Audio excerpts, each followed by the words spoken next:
It'd be useful to be barefoot. And so if you have socks on, maybe come back to them after we do this, just because it'll be really useful to see the toes. Plus, you have toe socks. I'm just going to have my roller as a point of balance nearby. That's optional. Take just a small step forward. Maybe the heel is in line with the toes of the other foot. Then let's lift the toes up, spread them out on that front foot, lay them down. So really fan them out as best you can. But then check in with the sensation of your heel and notice, are we to the outside of the heel, inside of the heel? Can we kind of shift around and feel like we're on the exact center of the heel bone? And that's our anchor. Want to keep that. Staying anchored on the heel, just start to bend your knee a little bit more and then press back straight. So if you're exactly centered on the heel and then you're just bending the knee in whatever direction it wants to go in, check out which toe that knee seems to be aligning with the most naturally. And then let's see if we can be really specific and line up with each toe, but without pulling the heel bone off its center. So let's see if we can get that little toe and just go back and forth, full extension. And then the moment we start bending the knee, remember this is coming from the hip socket to be able to steer the thigh bone out in the direction of a particular toe. Then let's try the fourth toe. It's barely different, but it is a little bit different. And then let's try the third toe. And again, feel how it's an adjustment that we're making at the ball and socket joint to really get the knee to go exactly where we want it to go. And then let's try the second toe. Again, notice if any of these directions is causing you to want to shift your foot. And as always, if any of these feels painful, just let it be really small. Can we just get like the beginnings of a knee bend in a particular direction? But if it's feeling fine, go as far as you can with the heel anchored. Okay, let's get that big toe direction. All right, now the next time you straighten your leg, let's pause. Let's check in with the pelvis. So if we're still basically in our parallel stance, right? Parallel hip width apart, just one is forward of the other. Do we have our headlights pointing straight ahead on those train tracks? So now we're adding that. We're going to start with the big toe again. Can we stay centered on the heel? And can we keep our pelvis square and bend the knee over that big toe? And then over the second toe. Good, good. Breathing. And over the third toe. Good. And fourth toe. Good. And little toe. And now once we're at the little toe, here's where we're going to turn it into our circle, but we're being really specific, scanning from little toe to big toe, then pressing back straight. And again, bending over the little toe, across, big toe, keeping the heel bone centered, keeping our headlights forward. So this is really super specific motor control we're practicing, but your knees will thank you for it. Eventually. Let's reverse back the other way. Big toe, scan across the little toe. Really pay attention to that heel bone. It would be so easy to just be rocking side to side over the heel bone. But how can we leave the footprint? And again, articulate at the hip one more time. And this is the stability and mobility we need at the hip so that we're not stressing out our knees. Okay, good. Walk in a big circle, shake that out. Maybe swing your arms bigly, take a deep breath. Okay, so let's come back to our nice, perfect textbook parallel, holding onto your roller if you want. We're stepping our second foot so slightly forward. Pick the toes up, spread them out, fan, fan, fan, lay them down, and really try to glue them there. And then check in with the heel bone. Right? And you might at first have a little bit of a bent knee and just wiggle your knee from side to side to feel some movement of the heel bone. Maybe move the hips a little bit and then zero in on, okay, there I am on the exact middle of my heel bone. So then we're just going to, in a relaxed way, bend and straighten several times without thinking about it too much. You might even look forward or slightly upward, so not looking down yet. And then once you find your natural movement pathway, then let's look down and see on this side, what toe does this knee naturally want to track over? Good. Okay. And so we're on the center of that heel bone. Let's do little toe. Bend, extend, And the moment the knee starts bending, it's going exactly over the little toe rather than like doing a little loop-de-loo to get there. And then same thing for that fourth toe. Yeah, just make this as slow as you need to. So you're tracking the heel staying centered. You're getting over the toe you want.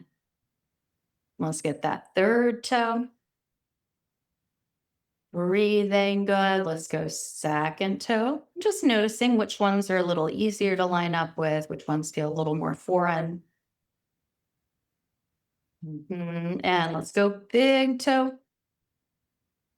Still on the center of the heel. Okay, so then when we come back straight, let's take a moment to check in with our headlights. We're going to add that component. Hips are square. Return to the big toe direction. Yeah, so stable pelvis, stable foot. Now let's go second toe. Again, ton of control needed in the hip joint to steer the side bone rather than working from the ends. All right, find that third toe. Good, good. Find the fourth toe. You're still on the exact center of that heel bone. And find the little toe direction. Might feel kind of extreme. But then let's start there and swoop with control across to the big toe alignment. Press back straight. And again, bend to the little toe. Control across. Yep. And again, we're bending the knee, not so much that the heel gets lighter because we need to really feel that anchor consistent as we go around. Yep. And then let's reverse our cat. Big toe. Bowing out over the little toe. Yeah. So for a lot of us, the natural one is this little crossover situation. It really maybe takes some work to get to the outside. It's less common to be the opposite, but that does exist. So see what you feel. One more time around. Big toe to little toe. Good. Okay, giant walk around rim, swing the arms, deep breath. And then let's make our way down to the mat. We're going to do one more knee immobilization thing. We've done it recently sitting up. We're going to do it lying down, but you want your foot to be able to slide. So you might just put your tailbone at the bottom edge of your mat so that your foot isn't getting caught on the mat.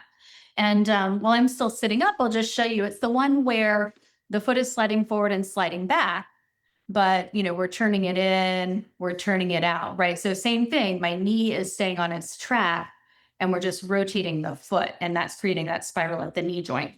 So for starters, grab your ball and put that in between your thigh bones, a little bit above the knee joint, so not quite on the knee joint. Really light hold on the ball. And then we're just going to pick a leg to focus on first. See about sliding that foot forward, sending out, and bringing it back, right? So there's only so much you can slide the foot forward without losing the ball. So that's going to determine our range of motion. So the ball is just kind of rolling back and forth in between the thigh bones. Yeah. But it's going to help our thigh bone track and not lean in or lean out, right? So when you come back in, pause. Let's pivot the toes inward and outward. So same thing, we're staying centered on the heel bone, and the heel bone is our pivot point or axis. I'm sweeping the foot in and out. And we're trying to keep the whole footprint on the floor, not get onto the edges of the foot. Yep. Good. Next time you turn in, pause. Slide it forward. Stay there. Pivot on the heel bone out as much as you can. Slide it back. Swivel in. Slide forward. Swivel out. Slide back. Good. Easy breath. Perfectly stable, neutral pelvis. Good. Okay, next time you slide it back, let's pause. So we're back and we're in that turned out. So we're turned out to slide forward, swivel in, slide back, swivel out. Yeah. And again, be sure your heel bone stays still and is the pivot point for the rotation. That way we know we're staying right on our train track. Yeah, forward and back. Because the heel bone is always on the same line. Good. This is a lot of action for the knee joint, but it's deliberate. Usually we're out in the world getting action for the knee joint that's unintentional. That creates problems. One more time around. All right, when you come back, come to neutral, let's grab the ball away for a sec. And that leg that was just the working leg, you drop that out. That was a lot of hip flexor control, right? Let's waggle that in and out a few times. Shake that loose. Good. Lazy leg drags in along the floor. Let it stand flat. And then let's just give the knees a little rotation side to side, rocking across the pelvis. And then find center. And let's go ahead and put the ball back in between the thigh bones. And settle in right here. Okay, you're dropped back into our neutral pelvis. Parallel-ish legs. Let's get our second side just going forward and back. Notice if the abs are not engaged, when that foot slides forward, we'll feel the weight kind of tip over toward that side of the pelvis. So from the first moment, how do we need to activate across the low belly to stay centered on the sacrum? Good. Now control from here. When we come in, that's going to make it easy to do that pivot of turning in and turning out. Yeah, because instead of stabilizing our position through the legs, we're stable through the core. So we have kind of easy freedom of movement for the lower body. Yeah. Okay, next time we turn in, keep it, slide forward. Pivot on the heel to turn out. Slide back. Good. And just take your time, tracking that the pelvis is staying perfectly neutral. Keeping the full footprint always in contact with the floor, just swiping it in and out. Nice. Good, good. Easy shoulders, easy neck, face, jaw. One more time in this direction.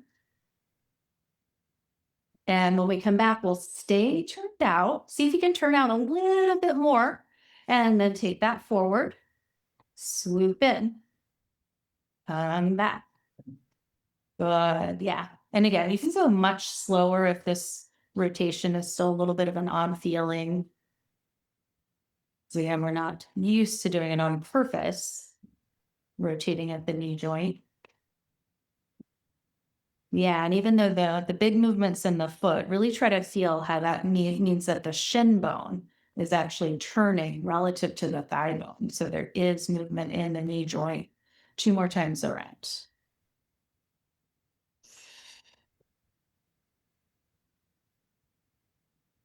Looking good. All right, next time we come back, let's stay back there. Let the foot come to neutral. Good. Grab the ball and flop that leg out long. Waggle, waggle, shake that loose. You could even like very gently bounce the knee a little bit on the ground just to really, try to let go of that quad, hip flexor, heavy leg. Yeah.